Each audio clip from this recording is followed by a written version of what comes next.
Zip up your members-only jacket, crack open a tab, and pause your Walkman as we bring you to the 1980s. That's right. We are the 80s Show podcast, where we talk about all things 1980s. From movies to TV shows, music and stars, fads and fashions, we'll talk about anything and everything to do with the 1980s. The 1980s, the best decade in decades. Yep, that's right. We are your hosts alongside Damian Raffelli. I'm Bill Lassiter. Thank you for tagging along on this journey. You can also find us on Twitter or Facebook at 80 Show Podcast, or you can email us at 80showpodcast@gmail.com. All right, Damian, what do we got going on today? Well, first up is 80s Urban Legends. We're going to be talking about the movie Teen Wolf. Yes, can't wait for that. An expose on Teen Wolf, so to speak. True. After that, we're going to be doing the trivia. 1980-something. Well, I'll give a few clues, and Bill will have to try and guess what year it was. That's right. We're also going to have our favorite 80s SNL character. Obviously, SNL, an iconic show. Tons of characters from that. We're going to talk about a couple of our favorite characters from that. And, here at the 80 Show Podcast, we've been actively seeking for sponsors, but we also believe in giving back, right, Damien? Absolutely. Yeah. Givers. And so that's why instead of a sponsor this week, we'd like to use this time on our show to play a couple of PSAs, those are public service announcements, so that, you can make wise choices in your life. Because, Damien, the thrill can kill.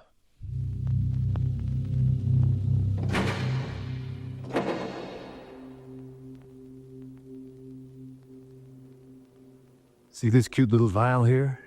It's crack, rock cocaine, the most addictive form. You think it's the glamour drug of the 80s? Well, that's the point of this friendly little reminder. It can kill you. And if you've got to die for something, this sure as hell ain't it.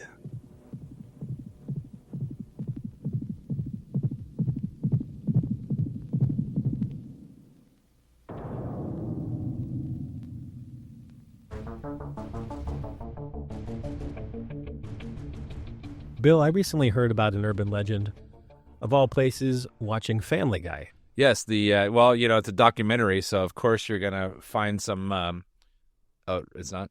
No, it's a very highly intelligent show. Oh, wow. For the thinkers. Yeah, shocker. There we go. So my wife hates the show. She won't let me watch it. She just despises it. It was the episode, I think it was season 8, something Dark Side, where they do one of the Star Wars spoofs. Yeah, for sure. Well, you know what? I think we should give the people a little bit of background on the movie Teen Wolf first, in case they don't know it. I know there's a TV show, Teen Wolf TV show. I think it's on MTV. So, from what I remember, it's about a wolf who's a teen. Yeah, and stars your favorite actor, Michael J. Fox, who you always in every episode defend at some point. So the interesting thing was it came about as kind of a fluke thing. The filming of Family Ties was held up because Meredith Baxter Birney got pregnant, and Michael J. Fox had some time on his hands, and they said, hey, we want to make a really cheap film.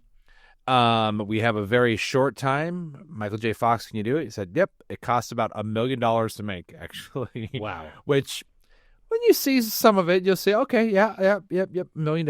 And, of course, it stars Michael J. Fox, who finds out he is a werewolf throughout the movie, or in the movie. It actually made $33 million at the box office domestically, which was about $80 million worldwide. So, it's quite the ROI. It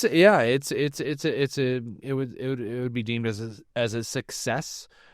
Critical response, mixed at best, Damien. Mixed at best. So it was Alex. I'm sorry, Alex. I want to say Alex B. Keaton. Was Michael J. Fox? Was he Italian in that movie? Is that why he's so hairy? Yeah, no, and he was also 5'4", so that totally makes sense that he's a good basketball player, 5'4". But that's what I think of when I think of a star basketball player. Do you remember the name of the girlfriend in the movie? Do you know what her name was? I remember, like, of all the things, I remember her name. No, I can't remember. Her name was Boof. Boof. Boof. But anyway, there is sounds like something you do after eating Taco Bell. if I had a nickel. So anyway, there is an urban legend about the movie, and it comes right at the end of the movie. I mean, the dramatic scene of, and I guess we're gonna spoil a 30-year-old movie here, 35, almost 35-year-old movie. Big basketball game at the end, and surprise, surprise, the good guys win the big basketball game. It's a very sweaty Michael J. Fox. It is. I don't think that was special effects either. I probably not.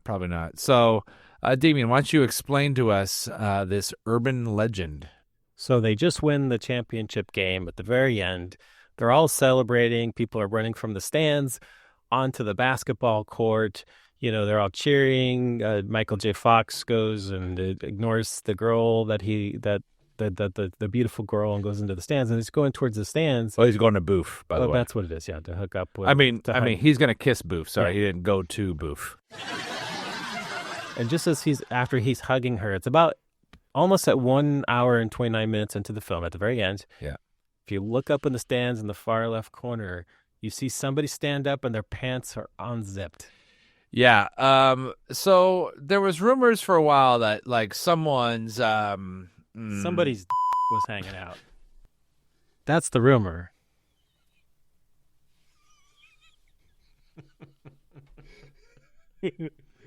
Sorry. Their male units. This show is off. I'll bleep it out.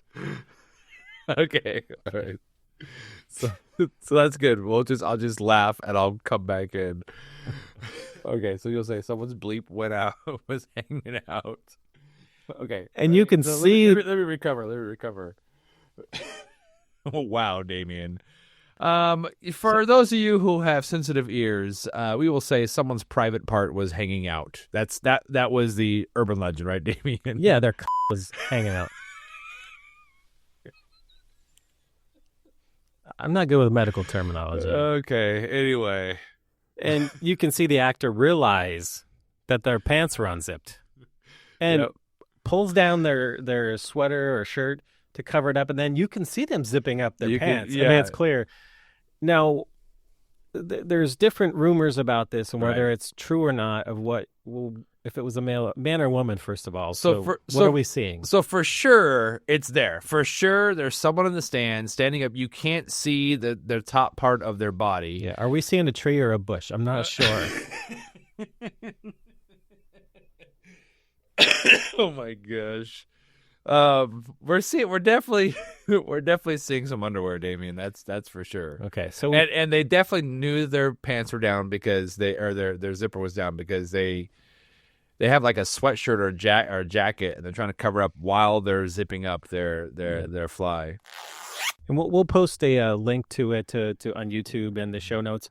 The movie is also on Amazon Prime if you want to watch the whole thing. It's worth watching. It's a classic. It really is. The one scene I remember about that movie that I really loved was when he's like driving through the town and he's like surfing on top of the van. Do you remember that? I always wanted to do that. You want to ghost ride the whip? Yeah, I know you've always wanted to be an extra in a movie and have your pants unzipped for sure. Yeah, well, that's a different kind of movie I was in doing that, but that was part of the script. So, what do our listeners think? You watch it. You tell us what you think. There's definitely somebody there with their pants unzipped. Do you think it's a man or a woman? And can you see anything? Was it bleeped out, or was it taken out in their quality special effects of the 80s? Or I don't think anybody saw it until after the movie came out. You can probably see it much better on the big screen. I mean, probably. Yeah, probably. We should rent a theater and do that and have the listeners come. Yeah, we'll have we'll have all four of you come. It'll be fantastic. And we'll bring a wolf too. Or a werewolf, whichever. Werewolf. We'll do it on a full moon. Yeah, wolf's not very safe. Probably not. That's a live wolf. It will literally rip your face off. That could be fun. That could be an interesting topic for an episode.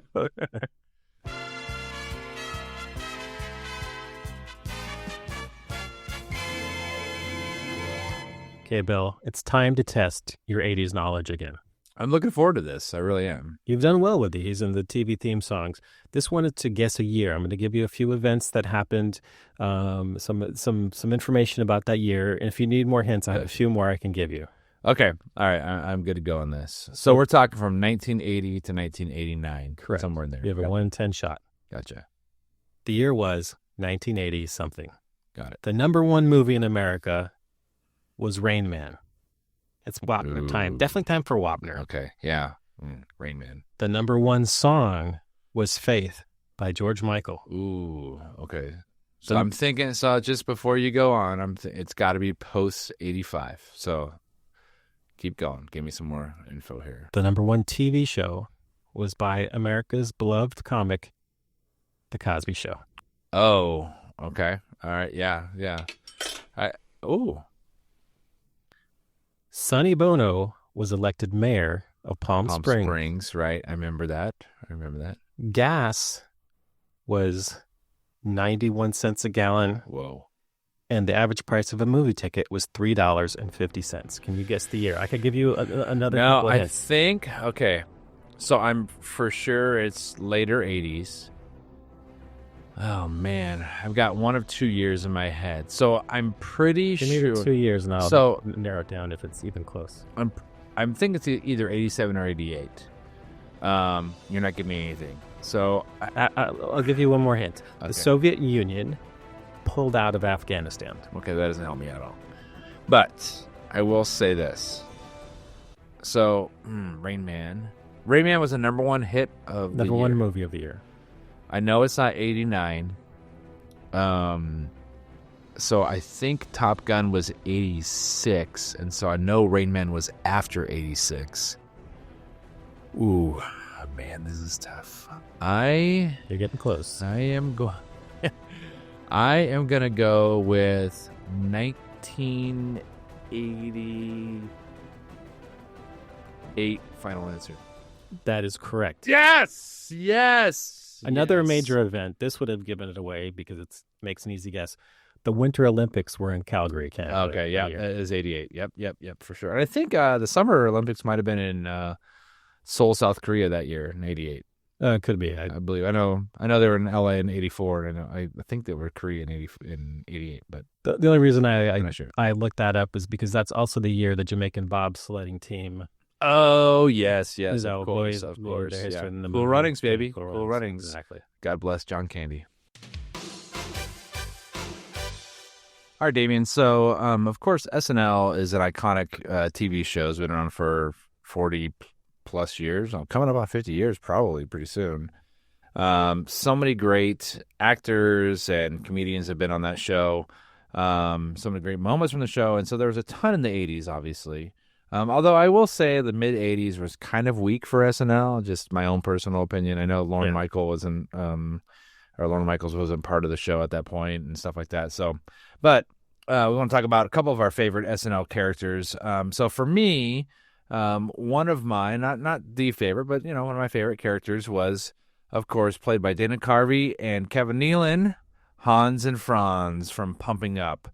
Of course, this was, they were taking after the mold of Arnold Schwarzenegger because he was a huge movie star at that point. And they're here to pump you up. And I loved Hans and Franz. They had so many great little skits there. They even came on I think it was the day after the Berlin Wall fell in late '89. And talked about that and stuff like that. And so it was culturally relevant, but also pretty funny as well. Kevin Nealon, Dana Carvey, great character actors. I mean, Kevin Nealon's got a ton of characters from Subliminal Man, and he was the host of the Weekend Update. Dana Carvey, of course, tons of different characters from singing Choppin' Broccoli or to Garth from Wayne's World. But yeah, so for me, I always enjoyed a good Hans and Franz skit on SNL. Yeah, I loved Hans and Franz too. And I think in some of the skits, they claim to be Schwarzenegger's cousin or something. Yeah, right. Yeah, exactly. So I think Kevin Nealon and Dana Carvey are a great comedy duo too. Just physically, you have one shorter one really tall. Kevin Nealon's super tall, and they just look. I think they look funny together, a little bit like Chris Farley and David Spade. Yeah, exactly. That's exactly what I was thinking. And yeah, it just works. It just works for them. Oh, did I ever tell you about the time that I met Kevin Nealon? Oh boy, here we go, Damien. Have I told you about the time that I met Kevin Nealon? Yeah, but do you have a picture with Kevin Nealon? Yeah, we were there together, dude. We met him at the same time. Don't you remember that? Oh, that's right. Yeah, that's still 2-drink minimum at the Improv in Phoenix, guys. Yeah. So I gotta say, this was maybe about 4 or 5 years ago. Yeah. Kevin Nealon can still put on a good show. He's funny as heck. It was great and super nice. Met all the fans afterwards. I think I bought a CD that he signed and took pictures with him and stuff. So yeah, absolutely. Yeah, and he was staying right down the street at the Motel 6 with us. So yeah, it was great. It was fantastic. It was fantastic. All right, Damon, what about you? Who was your favorite SNL character from the 1980s? So this was a tough choice for me. I went early 80s. One of my favorite actors or one of my favorite comedians from the show is Eddie Murphy. Oh yeah, absolutely. I mean, a ton of iconic characters from him. He's just hilarious. And that one, it was tough. There's some classics: Mr. Robinson's Neighborhood, Gumby, Buckwheat. Yeah, but we say Tate. Yeah, White Like Me, where he did that skit where he, so he did good. Whiteface and so good. And Velvet Jones. Yeah, where, you're forgetting James Brown, a Celebrity Hot Tub with James Brown. That was also hot great. Hot Tub. Hot in the Hot Tub. So I'm going to go though out of all those with Mr. Robinson's Neighborhood. Good choice. If you haven't seen it, it's a spoof of Mr. Rogers' Neighborhood. Except for Mr. Robinson lives in the hood. Yeah, it's more of an urban setting. Yes. Even though Mr. Rogers is in the urban area, but this is more urban. This is the hood. This is the hood, yeah. Yeah. And this one of the skits that's one of my favorites is nutrition. Nut, rit, iron. Supposed to say nutrition. Yeah, it's supposed to say nutrition. Someone messed up on the card. Yeah. We'll post links to all these. But Velvet Jones is another favorite one. How to Be a Pimp, the Velvet Jones School of Technology. It's a known fact that a good hoe can make up to $1,500 a week. I mean, those are the ones I remember. And I think what's cool about Eddie Murphy is, if I'm right, I mean, he joined the cast. He was really young, like I want to say like 19 years old, 20 years old when he joined the cast. And so to be that good at that young of an age was just great. And he went on to make millions and millions of dollars in movies after that, from Beverly Hills Cop and all those movies that were just so great. Yeah, it was back, The Golden Child, for example, classic movies. Golden Child. I don't know if we want to include this in the show, but I think I heard that they're doing a Coming to America sequel. Oh, we're going to have to research that. And if it's true, we'll do a segment on that for our movie news, 80s movies news. Yeah. Let us know what your favorite character, your favorite skit was from the 80s, Saturday Night Live, or even your favorite host. There was Joe Montana as a classic host, Absolutely. There's so many great hosts in the 80s. A lot of Steve Martin hosting. Yeah, in the 80s, I think like 7 times or something. Yeah. I almost thought he was on cast. Right. Let us know on Twitter, Facebook, email. It's 80showpodcast@gmail.com, 80showpodcast on Twitter and on Facebook.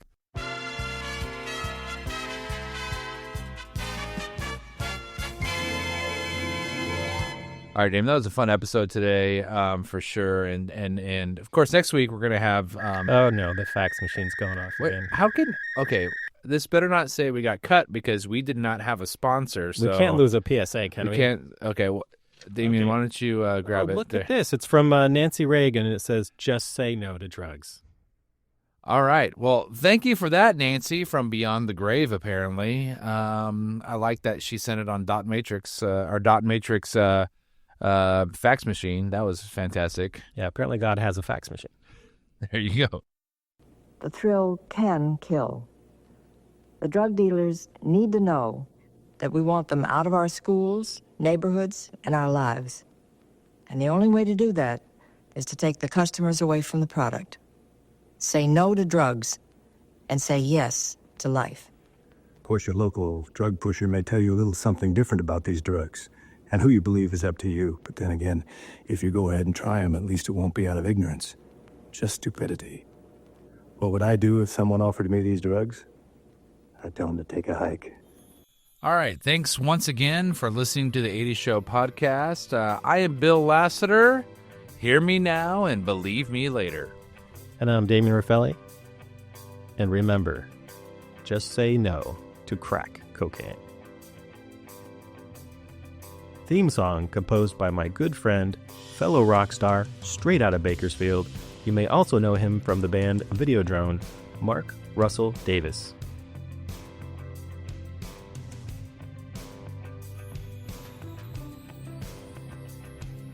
Zoom.